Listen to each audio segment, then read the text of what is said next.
This is Pet Life Radio. Let's talk pets.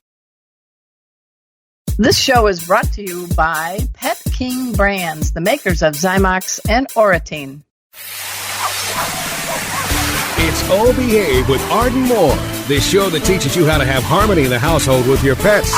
Join Arden as she travels coast to coast to help millions better understand why cats and dogs do what they do. Get the latest scoop on famous faces, their perfectly pampered pets, and who's walking who in Rin Tin Tinseltown. From famous pet experts and best-selling authors to television and movie stars, you'll get the latest buzz from wagging tongues and tails. Garner great pet tips and have a doggone fur-flying fun time. So get ready for the pause and applause as we unleash your Oh Behave host, America's pet edutainer, Arden Moore.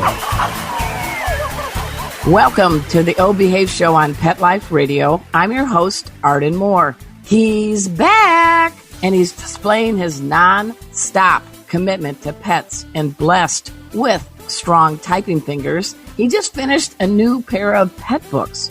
Yeah, I'm talking not one, but two. Please join me in giving pause and applause to veterinarian, best-selling author, and the president of the San Diego Humane Society, my friend, Dr. Gary Weizman. Hey, glad to have you back on the show, Dr. Gary. Oh, Arden, it's always great to talk to you. I miss you out here. I miss you too. Yeah. Hey, folks, I used to live in Oceanside, California, and that's one of the locations of the San Diego Humane Society centers are. And from the top of the hill where my house was, I could actually look down in the valley and see the shelter and sort of wave to Dr. Gary. We did. I think there were a few events we got you down for, too. Oh, Remember yeah. the Pit Bull Beauty contest we did one year? Yeah, that's on my resume. I'm a Pit Bull beauty contest judge. Yeah. It was awesome. Yep.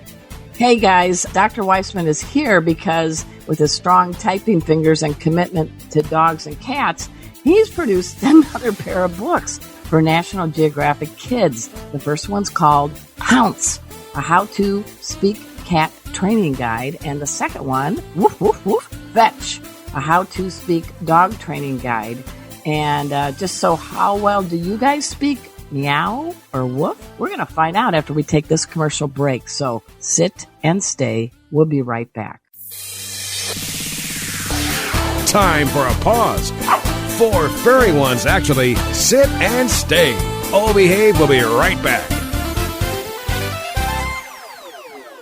Pause up, everyone. I'm Arden Moore, host of the Oh Behave Show. Now, if you have cats like me, you know that nothing smells worse than a wet litter box. Well, except maybe your stinky, sweaty workout clothes. Phew! To both, right? Luckily, Arm & Hammer has a solution. New Absorb X cat litter made with desert dry minerals. It absorbs wetness in seconds, taking that wet, stinky odor out of the picture. It's lightweight and 100% dust-free. Yay! Just go to armandhammer.com/bounty and get $4 off your box of quick absorbing Absorb X. And have a nice dry day for you and your cats. And don't forget to pop your stinky workout clothes in the wash. New Absorb X from Arm & Hammer. More power to you.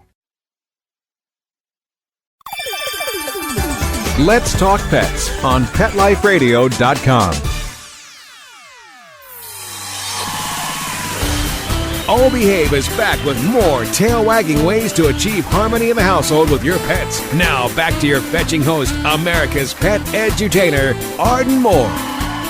Welcome back to the Oh Behave show on Pet Life Radio. I'm your host, Arden Moore. Yep, I have a little bit of a Stevie Nicks voice, but we'll get it through. I wanted to let you know I am so delighted to have back on our show Dr. Gary Weizman. He wears a lot of collars in the pet world. He's the CEO and president of the San Diego Humane Society. He also is a best-selling author. Let's see what else. Oh, duh. He went to some little school obscure named Tufts University Cummings School of Veterinary Medicine, became a veterinarian. And you know what? He's a really good dude. So, Dr. Gary, thank you again for being back on the show. Oh, Arden, it's always fun to talk to you. I'm glad to be welcome, to be invited back. That's very good of you. Well, I miss you because I now live deep in the heart of Dallas. Moved for family reasons, but I loved getting to know you when I was there in the San Diego area, Yep. and you are rocking it there for pets. And as an aside, everybody, we have a connection. One of the pets I adopted, I don't call them rescues, I call them shelter alums, was an orange tabby from the San Diego Humane Society. He is Casey, of course, pet safety cat Casey. And just want to let you know, Dr. Gary, he has now become a certified therapy pet. He travels with me to national conferences. He also assists me and my dog Kona in veterinary approved hands-on veterinary classes, Zoom, and when we could in person. And he has his own pet trading cards, and he's in a book that I wrote called A Kid's Guide to Cats. So look what happens, folks, when you get a cat like that from the San Diego Humane Society. And what do you think of that? He's a busy little guy. I don't know. Did he sign waivers for everything? Yeah. It's okay. Yeah. And he also wears a cowboy hat now, rides a pet stroller, does all bunch of tricks like you're going to tell us about your book from Pounce. And I just think he's living a full, enriched life. And it's because of people like you that really get the team trained at the shelter and help people like me have an amazing four-legged friend. I call him my BFF. He's my best feline friend. So because we kind of went to the meow side, let's get going on this. The latest book, I think you're now up to 8 books now for National Geographic. Something like that. Yeah, I think so. I've lost track. Are you doing like finger calisthenics every morning? Oh, I can't even believe, and you've written books too, Arden, and can you remember, I don't remember, and neither do you, but can you imagine the old days where they did it with a pen? That would be something else. Yeah, thank heavens for laptops. You can take them anywhere and keep doing it on vacation and on weekends, and thank heavens for a laptop. Well, I think you have a nice connection with National Geographic Kids. And, we're talking about our next generation. And so let's go right into this book, Pounce, a how to speak cat training guide. I know it's aimed at kids, but there's a lot of kid in us that could really benefit from this book, all ages, right? Yeah, I think so. That's what National Geographic does. I've had a couple books, probably about maybe 4 or 5 of them have been with the National Geographic Kids division. But, if I picked them up, I would not say they were for kids. They are for kids, but an adult can absorb them just as well. And especially when it comes to something that we need the basics on, training and really understanding our animals.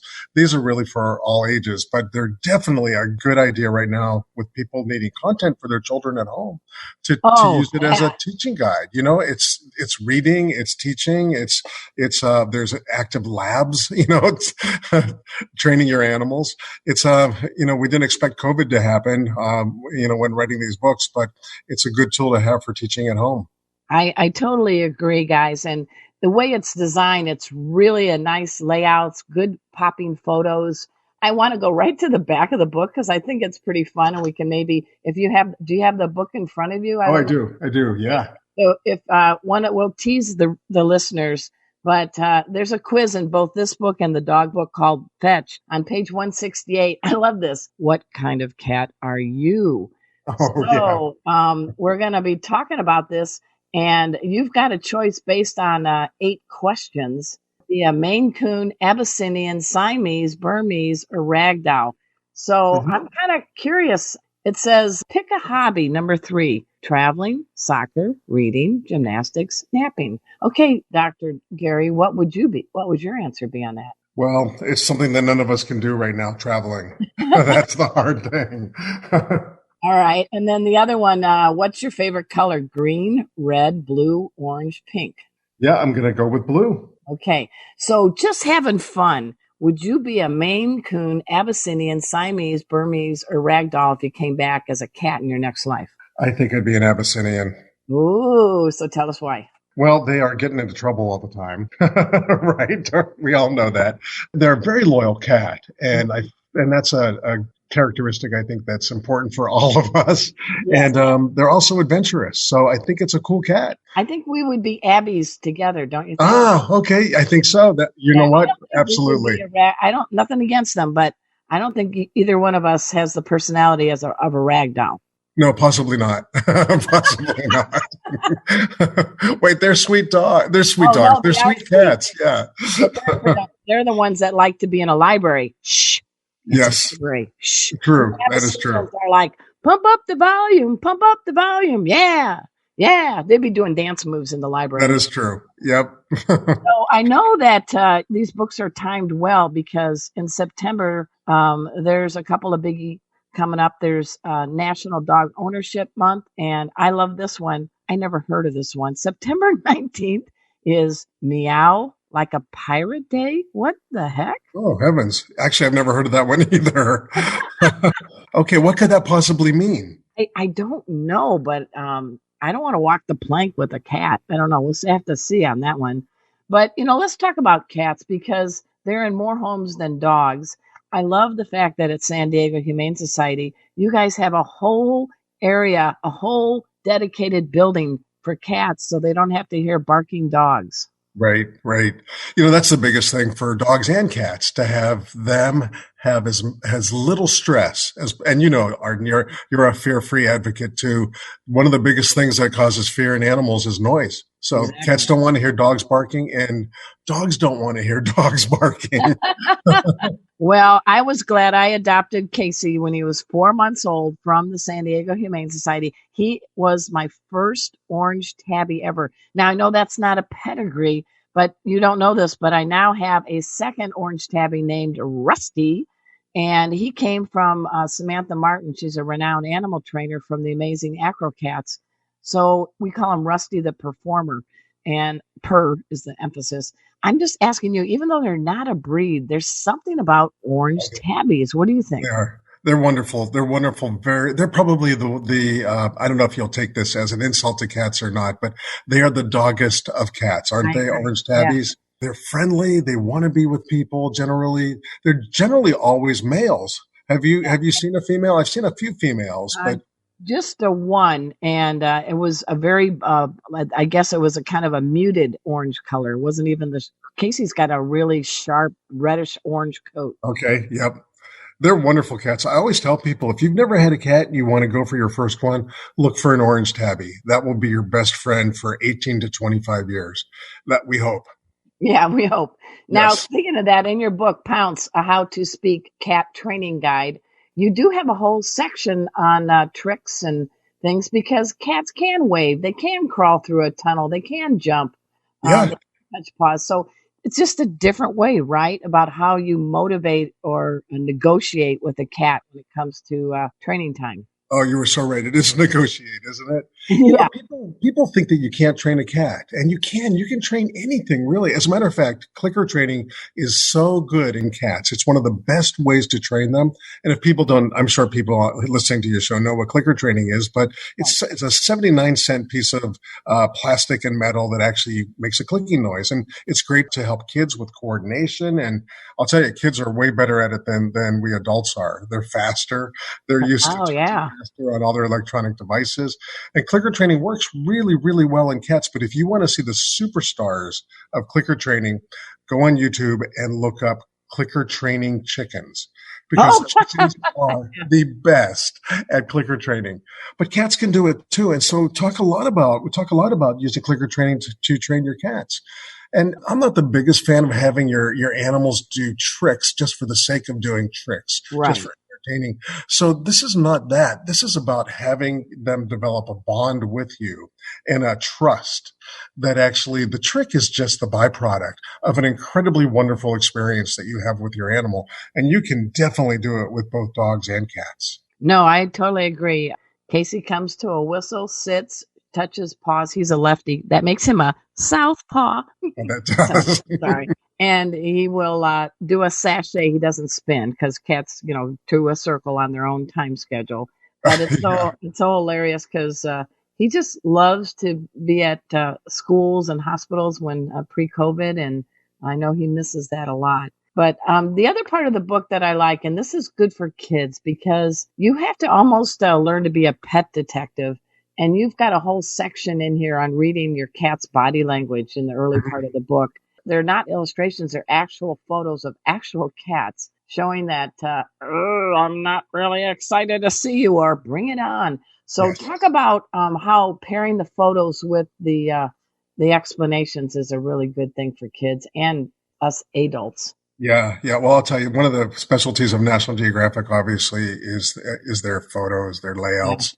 There are some illustrations in here as well, but the photos say a million words better than I can write them down.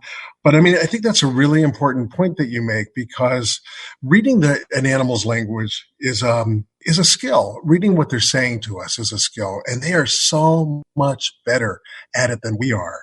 They know our moods. And if we pay a little bit of attention, we can easily know theirs too. And, with your own animals, we have a connection that we kind of know what's up.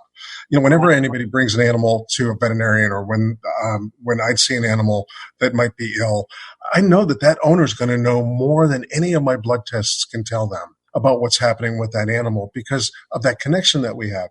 But you do have to look at body language. And so the books do go into a summary of body language that followed from the How to Speak Dog book and How to Speak Cat book, which are books completely about reading the body language. But these actually, if you don't read body language on your animal, you really can't start training. So it's where it belongs. It's at the beginning of the book. Right. And the other thing I really like, there's a big section devoted to problem solving. There's a lot of them. So we're going to pick one because we're going to go to the dog soon.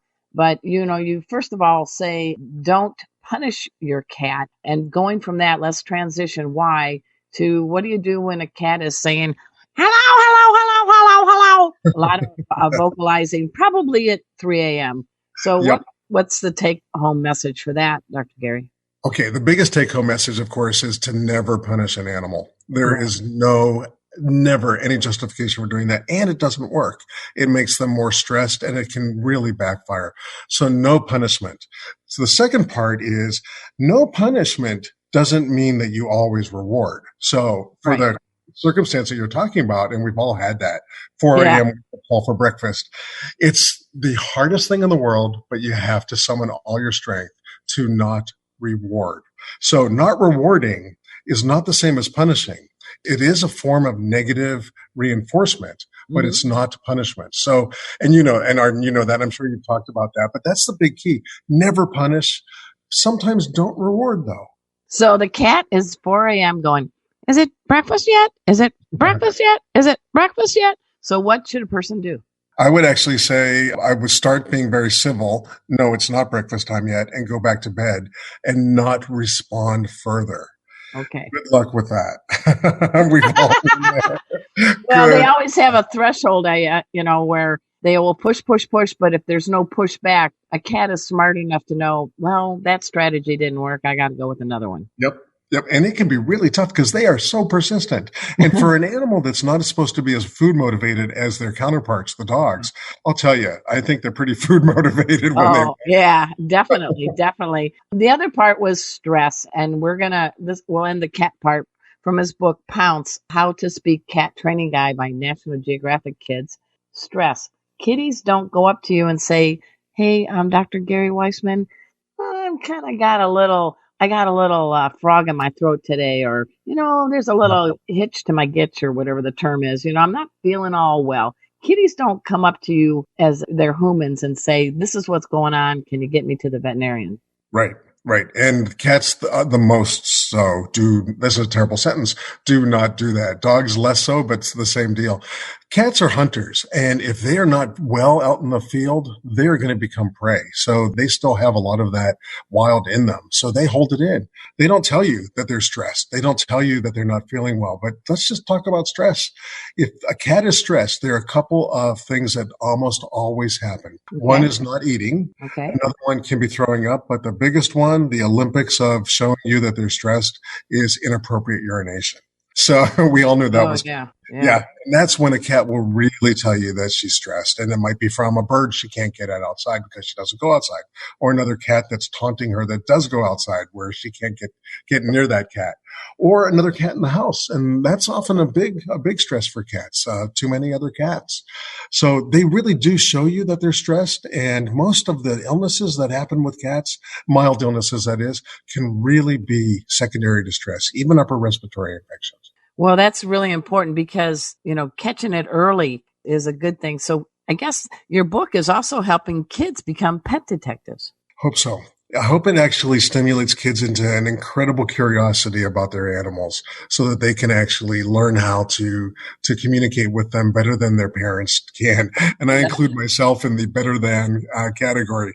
I am terrible at training my own animals. I think I know what they're thinking. But I think this is a good way to start kids early to really be connected to something besides themselves and their electronic device. I know. I'm trying to get Casey to make me a latte, but he's like, no. No, good.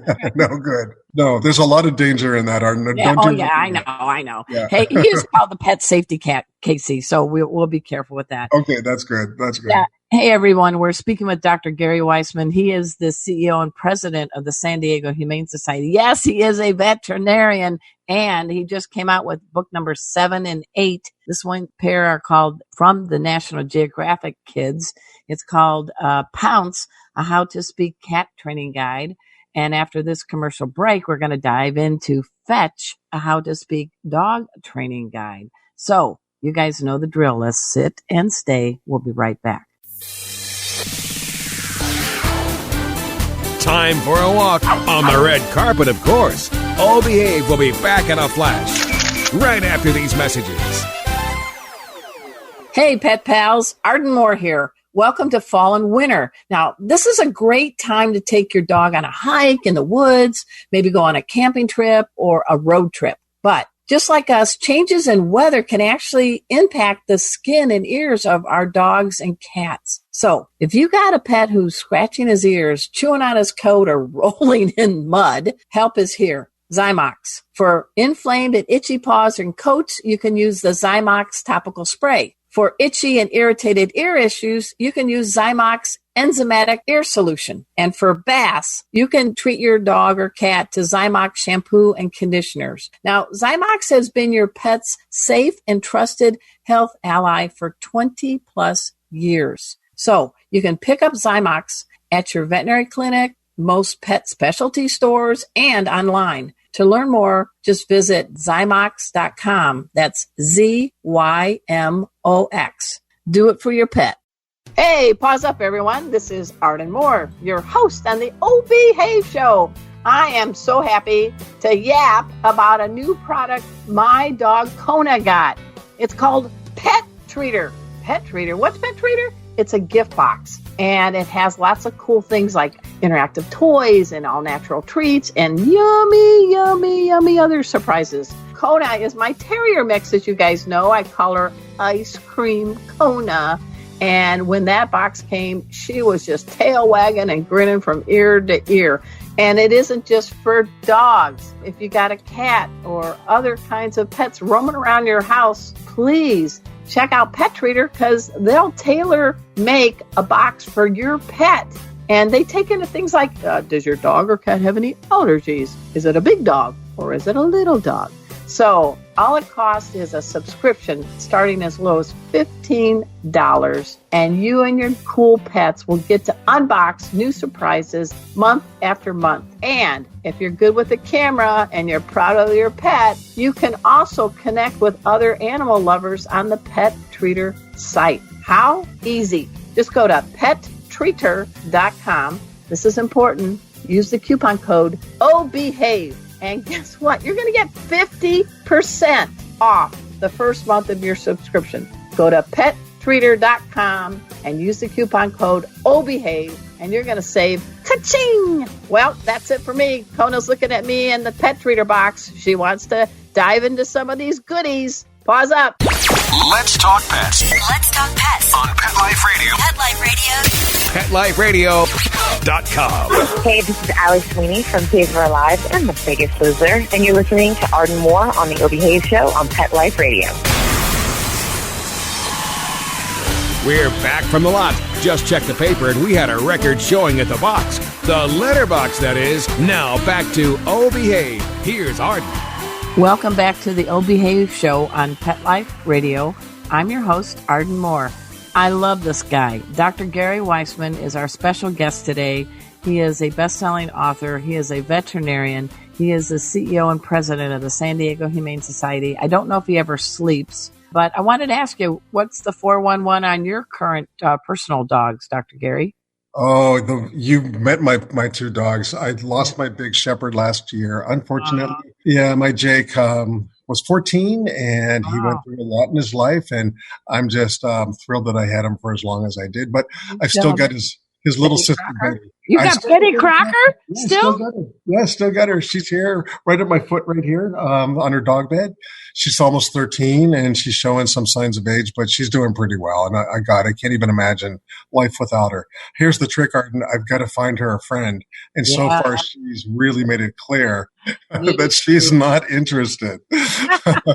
Oh my gosh. Oh my gosh. Well, years ago, listeners, Dr. Gary came to the San Diego Humane Society and he called me and said, "Hey, I got this gig. I want you to be a celebrity judge for a beauty contest." And I'm like, well, first of all, that's not something people immediately speed dial me on. But tell us about this unique beauty contest and what the bennies were for this particular type of dog.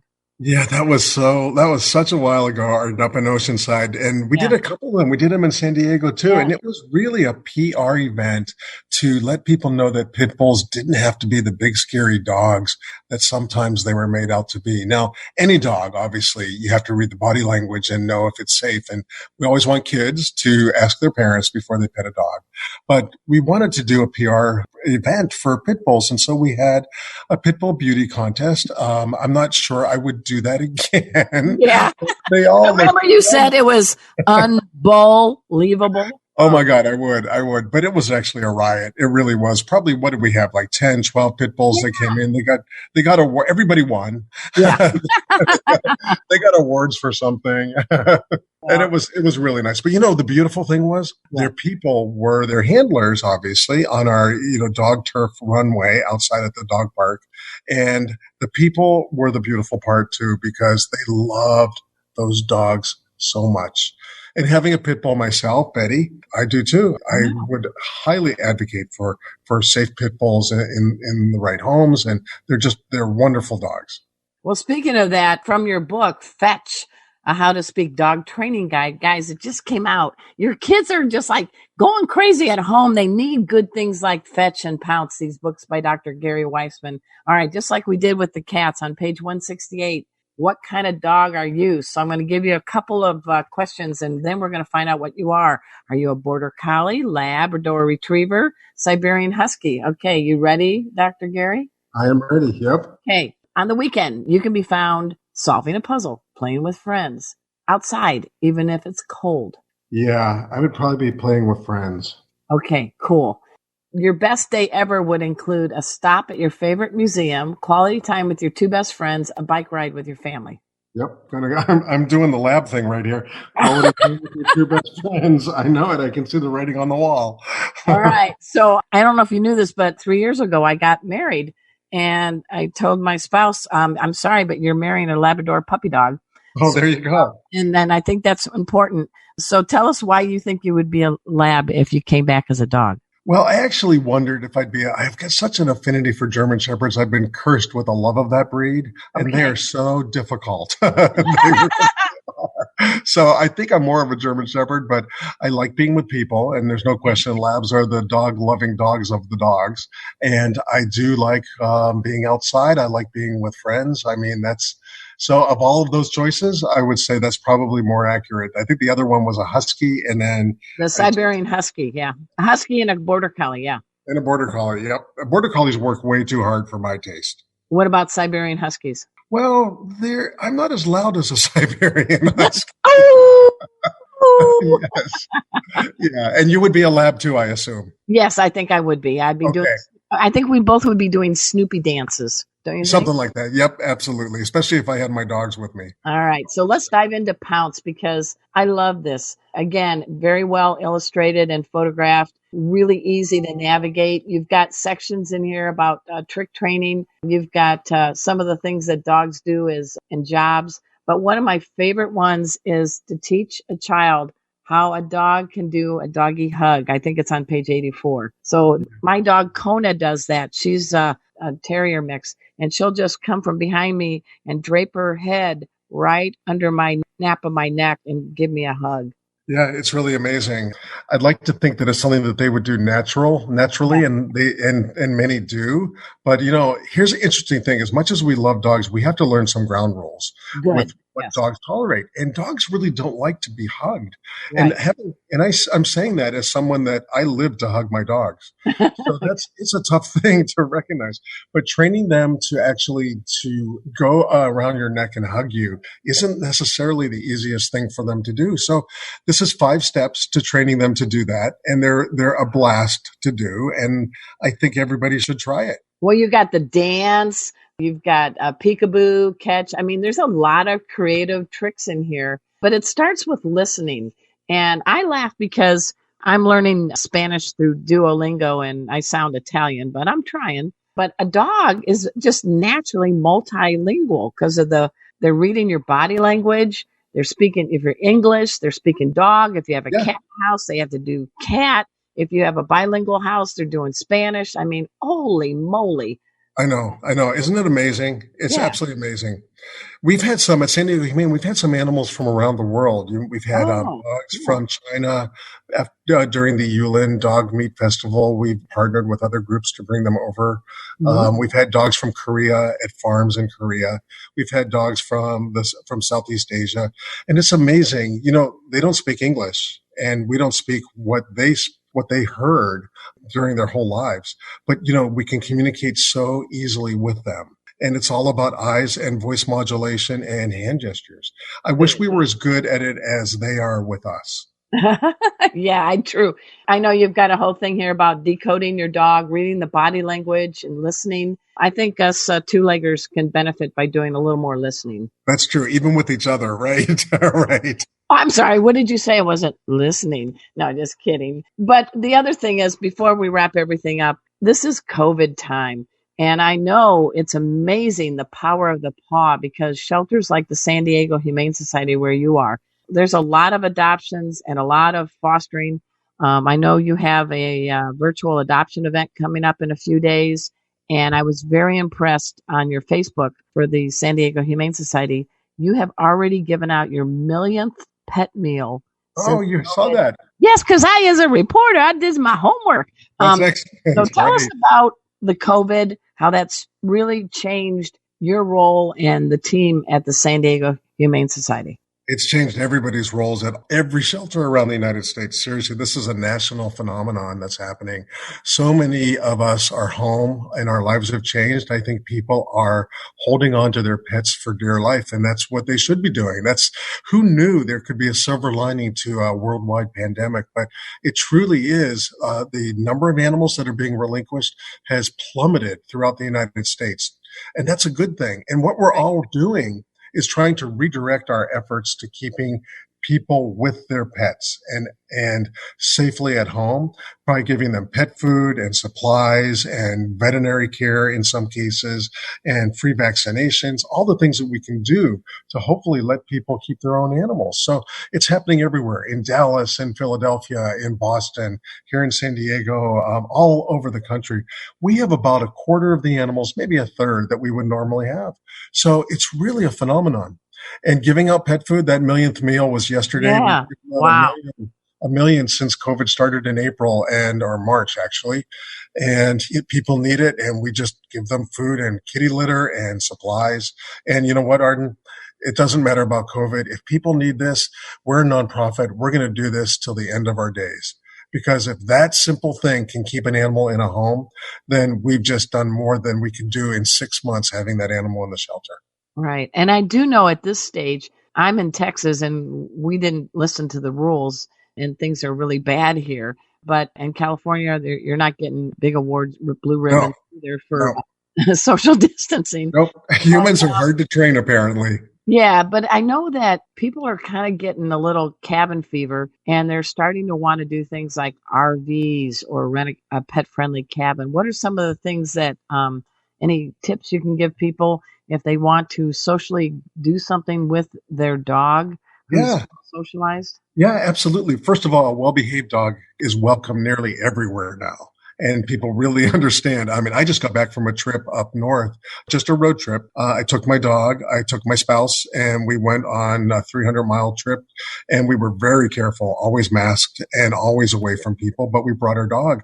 She was going a little bit stir crazy too, I think. So it was a nice break, and did some walking around and hiking. And what kind of places did you go to? What kind of places? We went to places that we did do a couple hotels, and we checked them out, and they were very dog friendly and had dog beds for her and all sorts of dog treats.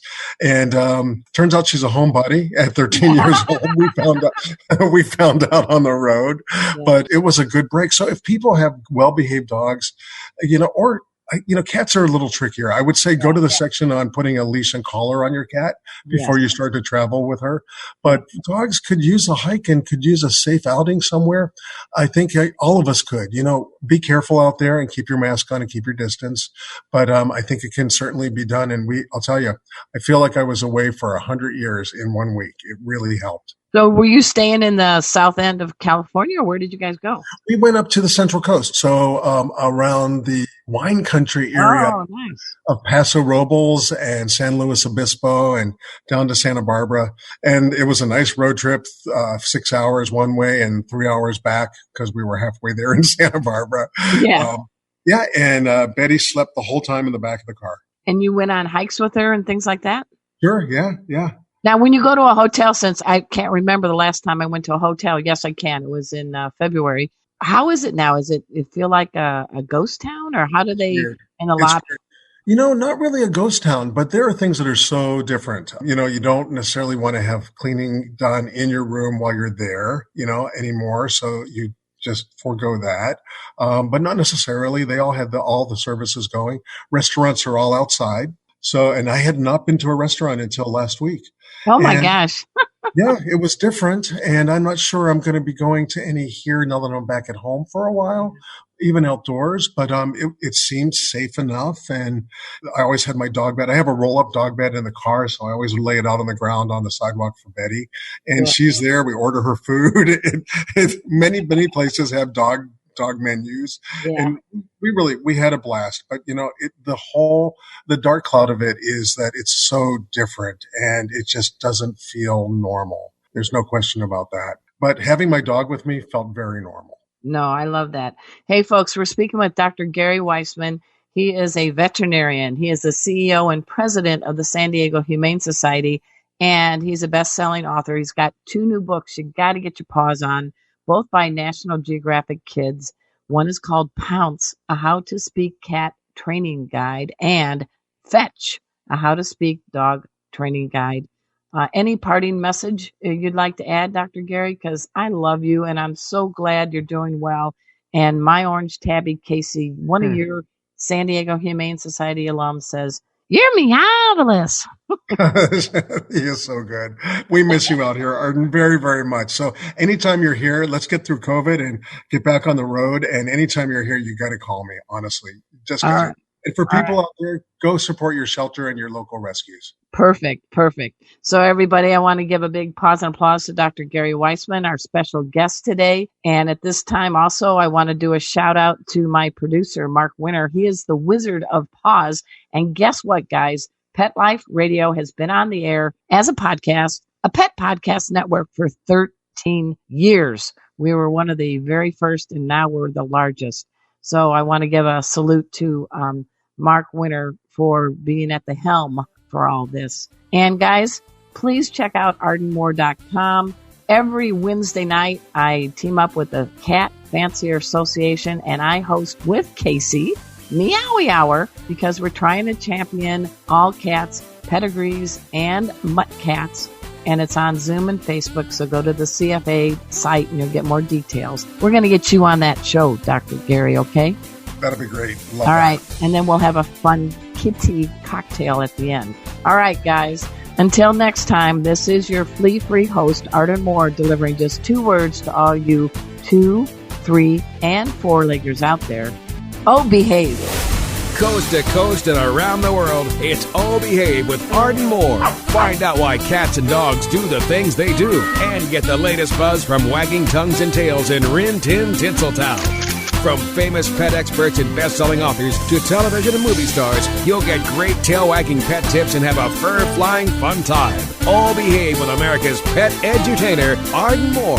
Every week on demand, only on PetLifeRadio.com.